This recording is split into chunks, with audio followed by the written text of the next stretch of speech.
Kasukses! Tara, i-turn off natin yung Bluetooth scanning tsaka Wi-Fi scanning para mabawasan yung init ng cellphone mo. Lalo ngayon na sobrang init ng panahon, kailangan natin na medyo mabawasan yung init ng cellphone natin dahil pag ginagamit natin, nararamdaman natin yung init ng cellphone natin. Yan, no?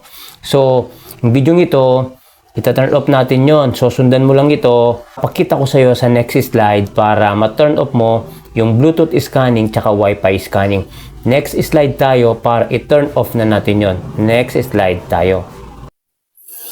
Ayan, ka-success, nandito tayo sa mga apps. So, nakikita mo yung settings. Yan, settings. Pindutin mo yan.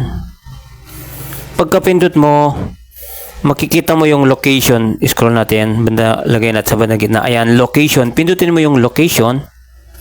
Pagka-pindut mo yung location, scroll natin kung pwede siya. Ayan, scroll natin. Location services. Pindutin mo yan. Pagka-pindut mo, nakikita mo yung pinakababa dalawa, Wi-Fi scanning tsaka Bluetooth scanning. Naka-turn on, ayan, naka-turn on. I-turn off mo yan. Click mo yung Wi-Fi scanning.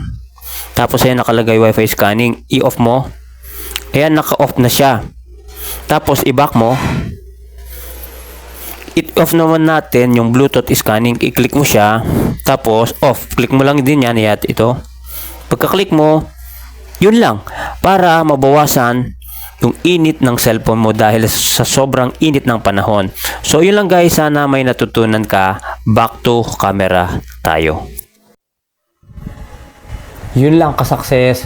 Sana nasundan mo ang video ito para hindi masyadong umiinit yung cellphone mo na gamit. Uulitin ko lang, i-turn off mo yung Bluetooth scanning tsaka Wi-Fi scanning para mabawasan yung init ng cellphone mo. So, sana guys, may natutunan ka sa video ito.